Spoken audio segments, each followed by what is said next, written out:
প্রতীক্ষিত নির্বাচনী তফসিলকে স্বাগত জানিয়েছেন রাজনীতিবিদ, রাষ্ট্রবিজ্ঞানী সহ সর্বস্তরের মানুষ। তবে জনপ্রতিনিধিদের নির্বাচনী প্রতিশ্রুতি পরবর্তীতে বাস্তবায়িত হয় না জানিয়ে হতাশা ব্যক্ত করেন শ্রমজীবী মানুষেরা।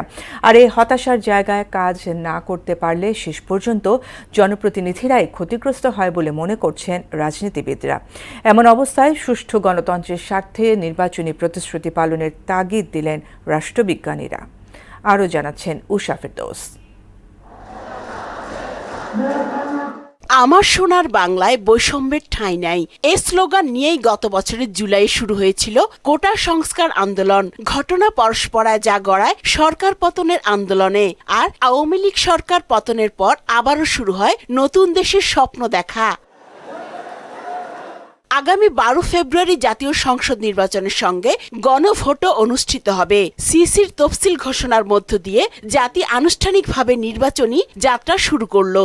আর এই নির্বাচনকে স্বাগত জানিয়েছেন শ্রমজীবী মানুষেরা। তবে তাদের হতাশাও কম নয়। তফসিল ঘোষণা হচ্ছে, নির্বাচন হইলে তো ভালো হইব সবার জন্য। নির্বাচনের আগে তো মনে করেন কত চা খাওয়ায়, কত কিছু করার পরে মনে করেন খালি কোনো নাম ভোট পাস করতে পারলে তারপর আর আমাগো দিকে আর খেয়াল নেই।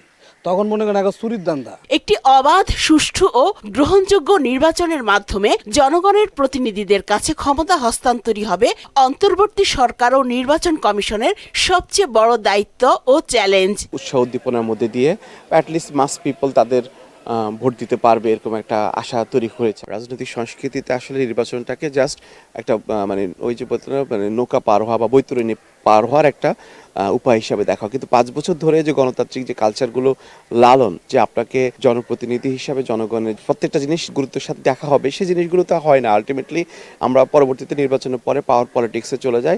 সরকার একটি গ্রহণযোগ্য নির্বাচন আয়োজন করবে বলে প্রত্যাশা জানান জামায়াতে ইসলামীর কেন্দ্রীয় নির্বাহী পরিষদ সদস্য সাইফুল আলম খান মিলন। জাতির জন্য এখন নির্বাচনের বিকল্প নাই।